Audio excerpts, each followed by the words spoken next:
ಅಮ್ಮ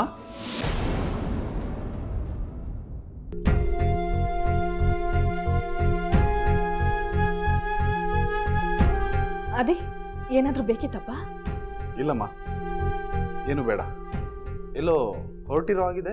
ಹಾ, ಇಲ್ಲೇ ಮಾರ್ಕೆಟಿಗೆ ಹೋಗ್ಬಿಟ್ಟು ಬರ್ತೀನಿ ಕಣೋ. ಮಾರ್ಕೆಟ್ಗಾ? ಈಗ್ಲಾ? ಇಷ್ಟೊತ್ತಲ್ಲ? ಯಾಕಮ್ಮ? ಏನೋ ಹೀಗೆ ಕೇಳ್ತೀಯ? ಮನೆಗೆ ರೇಷನ್ ತಗೋಬೇಕು, ಅಪ್ಪಗೆ ಮೆಡಿಸಿನ್ಸ್ ತಗೊಂಡ್ಬರ್ಬೇಕಲ್ವಾ, ಅದಕ್ಕೆ ಹೋಗ್ಬಿಟ್ಟು ಬಂದ್ಬಿಡ್ತೀನಿ. ರೇಷನ್ ಮೆಡಿಸಿನ್ ತಾನೇ? ಐಶ್ವರ್ಯ ಅವ್ರಿಗೆ ಹೇಳಿದ್ರೆ ತಂದಿರ್ತಾ ಇದ್ರು. ನೀವ್ಯಾಕೆ ಸುಮ್ಮನೆ ಬಿಸಿಲಲ್ಲಿ ಸುಸ್ತು ಮಾಡ್ಕೋತೀರಾ ಹೇಳಿ?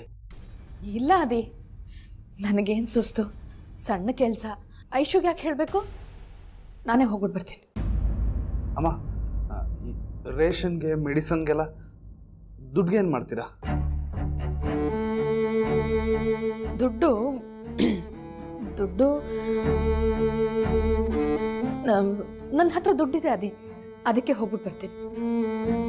ಓ, ಹಾಗಿದ್ರೆ ನಮ್ಮಮ್ಮ ನಮ್ಮಿಂದ ಕದ್ದು ಮುಚ್ಚಿ ಸೇವಿಂಗ್ಸ್ ಮಾಡಿದ್ದಾರೆ ಅಂತ ಆಯ್ತು.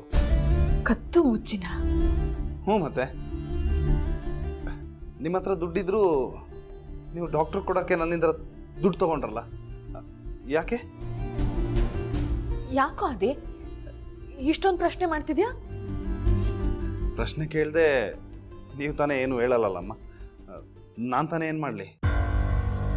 ಅದಿರಲಿ, ನಿಮ್ಮ ಕೈಯಲ್ಲಿ ಏನೋ ಮುಚ್ಚಿಟ್ಕೊಂಡಿದ್ದೀರಲ್ಲ, ಆ ಗಂಟಲ್ಲಿ ಏನಿದೆ ಅಂತ ಹೇಳಲೇ ಇಲ್ಲ.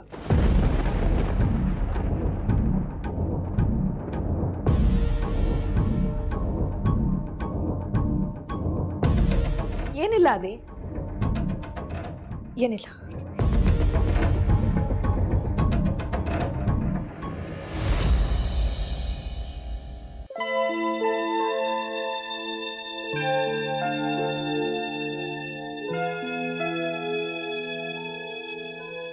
ಹಲೋ,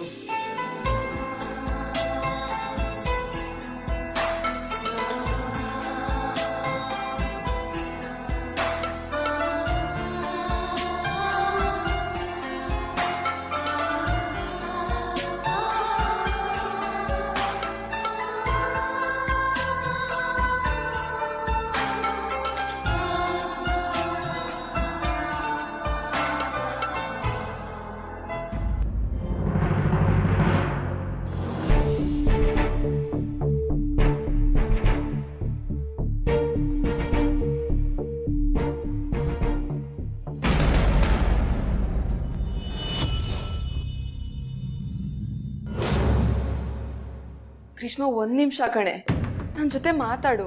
ನಿನ್ ಜೊತೆ ಮಾತಾಡಕ್ ನನ್ಗೇನೇ ಇದೆ, ಸುಮ್ಮನೆ ಹೋಗು ಇಲ್ಲಿಂದ. ಇಲ್ಲ ಗ್ರೀಷ್ಮ, ನೀನ್ ನನ್ನ ಜೊತೆ ಮಾತಾಡ್ಲೇಬೇಕು. ಇಲ್ಲಿ ನೋಡೆ, ನನ್ ಮೇಲಿನ ಸಿಟ್ಟಿಗೆ ನೀನ್ ಅನ್ಯಾಯವಾಗಿ ನಿನ್ ಜೀವನನ ಹಾಳು ಮಾಡ್ಕೋತಾ ಇದೀಯಾ. ಕೋಪದ ಕೈಗೆ ಬುದ್ಧಿ ಕೊಟ್ಟು ಏನಾಗಿದೆ, ಏನಾಯ್ತು, ಏನಾಗ್ಬೋದು, ಇದೆಲ್ಲದ್ರ ಪ್ರಜ್ಞೆ ನಿನಗಿದೆಯಾ? ಗ್ರೀಷ್ಮ, ಪ್ಲೀಸ್ ಕಣೆ, ಸ್ವಲ್ಪ ಯೋಚನೆ ಮಾಡು. ಈಗ ಏನಾಗಿದೆಯೋ ಅದನ್ನ ಬದಲಾಯಿಸೋದಕ್ಕಂತೂ ಆಗಲ್ಲ.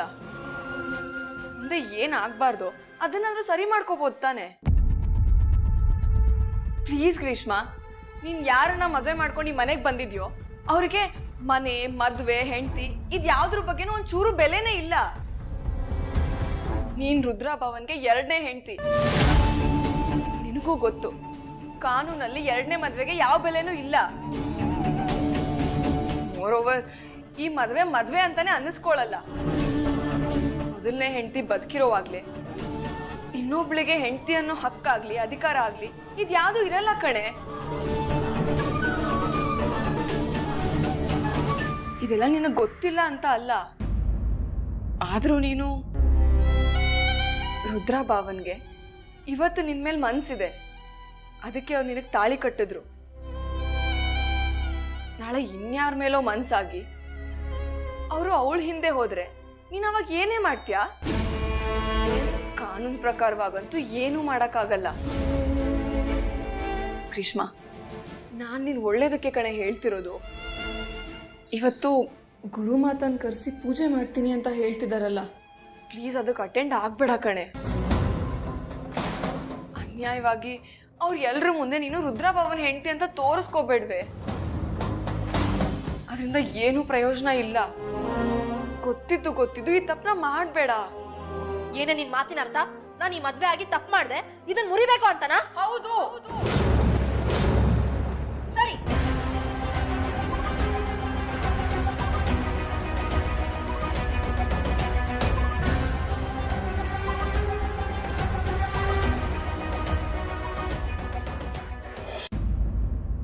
ನನ್ಗೆ ಗೊತ್ತಮ್ಮ, ನಿಮ್ಮ ಹತ್ರ ದುಡ್ಡಿಲ್ಲ ಅಂತ. ಆ ಗಂಟಲ್ಲಿ ನಿಮ್ಮ ಒಡವೆ ತಾನೇ ಇದೆ, ಅದನ್ನ ಅಡ ಇಟ್ಟು ದುಡ್ಡು ತಾನೇ ತರಕ್ಕೆ ಹೋಗ್ತಾ ಇದ್ದೀರಾ.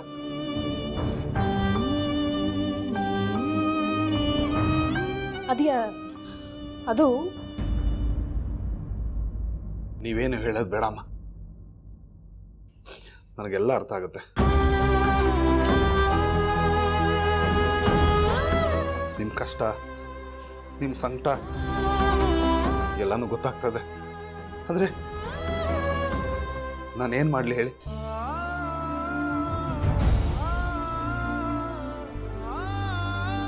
ಹೆತ್ತವ್ರನ್ನ ದುಡ್ದು ಸಾಕ್ಬೇಕಾಗಿರೋ ನಾನೇ ಈಗ ಹೆಲ್ಪ್ಲೆಸ್ ಆಗಿ ವೀಲ್ ಚೇರ್ ಮೇಲೆ ಕೂತಿದ್ದೀನಿ. ನಾನಿದ್ರು ನಿಮಗೆಲ್ಲ ಇಂಥ ಪರಿಸ್ಥಿತಿ ಬಂದ್ಬಿಡ್ತು. ನನಗೆ ನನ್ನ ಬಗ್ಗೆನೇ ಅಸಹ್ಯ ಅನಿಸ್ತಾ ಇದೆ. ಅದಿ ಹಾಗೆಲ್ಲ ಅನ್ಕೋಬಿಡ್ವು. ಮನೆಯವ್ರ ಕಷ್ಟ ಅಂದಮೇಲೆ ಒಬ್ರಿಗೊಬ್ರು ಆಗ್ಬೇಕಲ್ವಾ? ಅಷ್ಟಕ್ಕೂ ಈ ಒಡವೆಗಳನ್ನ ಆಪದ್ದನ ಅಂತ ಏನಕ್ಕೆ ಹೇಳ್ತಾರೆ ಹೇಳು? ಕಷ್ಟಕ್ಕಾಗ್ಲಿ ಅಂತ ಕಣೋ. ನನ್ನ ಕಷ್ಟಕ್ಕೆ ಆಗಿಲ್ಲ ಅಂದಮೇಲೆ ಈ ಸರಿ ಇಟ್ಕೊಂಡು ನಾನು ಏನು ಮಾಡಲಿ ಆದಿ? ನೀವೇನೇ ಕನ್ವಿನ್ಸ್ ಮಾಡಿದ್ರು ನನಗೆ ತುಂಬ ಬೇಜಾರಾಗ್ತದೆ ಅಮ್ಮ. ನನಗೆ ಆಕ್ಸಿಡೆಂಟ್ ಆದಂಗಿಂದ ಈ ಮನೆಯಲ್ಲಿ ಬರೀ ಖರ್ಚೆ. ಹಾಸ್ಪಿಟಲ್ ಟ್ರೀಟ್ಮೆಂಟ್, ಮೆಡಿಸನ್ ಅಂತ ಎಲ್ಲ ದುಡ್ಡು ಖರ್ಚಾಗೋಯ್ತು. ನಾವು ಅಂದ್ಕೊಂಡಂಗೆ ಗ್ರೀಷ್ಮದ ಮದುವೆ ಕೂಡ ನಡೀಲಿಲ್ಲ. ಆ ಖರ್ಚು ನಮಗೆ ಉಳಿಲಿಲ್ಲ. ಇನ್ನೊಂದು ಕಡೆ ಅಪ್ಪನ ಆರೋಗ್ಯ ಬೇರೆ ಹೀಗಾಯ್ತು. ಇಂಥ ಟೈಮಲ್ಲಿ ನನಗೆ ಹೆಲ್ಪ್ ಮಾಡೋಕ್ಕಾಗ್ತಾ ಇಲ್ಲ ಅಂತ ತುಂಬ ಬೇಜಾರಾಗ್ತದೆ ಅಮ್ಮ. ಹಾಗೆಲ್ಲ ಕೋರೋಗ್ ಬೇಡ ಮಗನೆ. ಟೈಮ್ ಹೀಗೆ ಇರುತ್ತಾ? ಬದಲಾಗತ್ತೆ ಕಣೋ. ನಾವು ಸರಿ ಹೋಗ್ತೀವಿ. ಅದೇ ನಾನು ಹೀಗೆ ಹೋಗಿ ಈಗ ಬರ್ತೀನಿ. ಬರೋ ತನಕ ಅಪ್ಪನ ಜೊತೆನೇ ಇರು ಮಗನೆ. ಒಡವೆ ವಿಷಯ ನನ್ನ ನಿನ್ನ ಮಧ್ಯನೇ ಇರಲಿ. ಯಾರಿಗೂ ಹೇಳ್ಬೇಡ ಪ್ಲೀಸ್.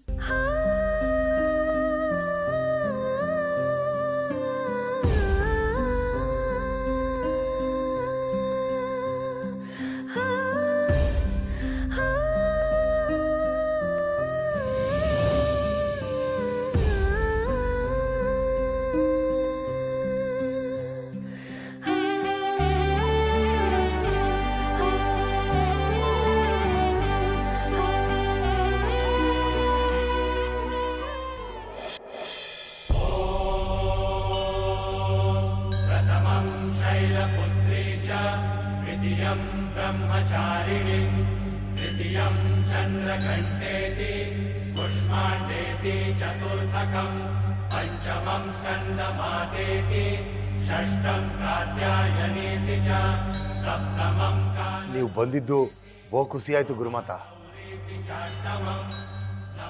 ನಮ್ಮ ಹೊಸ ಸೊಸೆ ಗ್ರೀಸ್ಮಿಗೆ ನಿಮ್ಮ ಕೈನಾಗೆ ಆಶೀರ್ವಾದ ಮಾಡಿಸ್ಬೇಕು ಅನ್ನೋದೇ ನಮ್ಮ ಆಸೆ. ನಿಮ್ಮ ಸಾಧನೆ ಮಧ್ಯೆ ನೀವೆಲ್ಲಿ ಬರೋಕ್ಕಿಲ್ವೋ ಅಂತ ನಾನು ಎದುರುಬಿಟ್ಟಿದ್ದೆ. ನೀವು ಬಂದಿದ್ದು ತುಂಬ ಸಂತೋಷ ಆಯಿತು. ಒಳ್ಳೇದಾಗಲಿ. ನೀನು ಕರೆದಿದ್ಯಾ ಅಂದಮೇಲೆ ಬರ್ದಿರೋಕ್ಕಾಗುತ್ತಾ ಶಿವರುದ್ರಪ್ಪ? ಭಕ್ತರ ಖುಷಿಗೆ ಕಾರಣ ಆಗೋದು ಒಂದು ಸಾಧನೆ.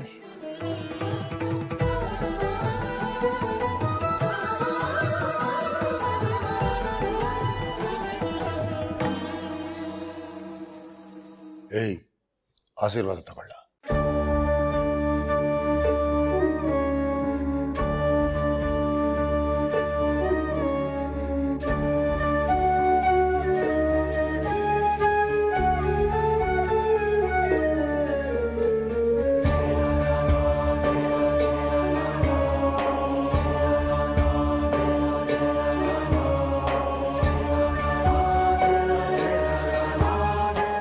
ಪೂಜೆಗೆಲ್ಲ ತಯಾರಿ ಮಾಡ್ಕೊಂಡಿದ್ದೀರಾ?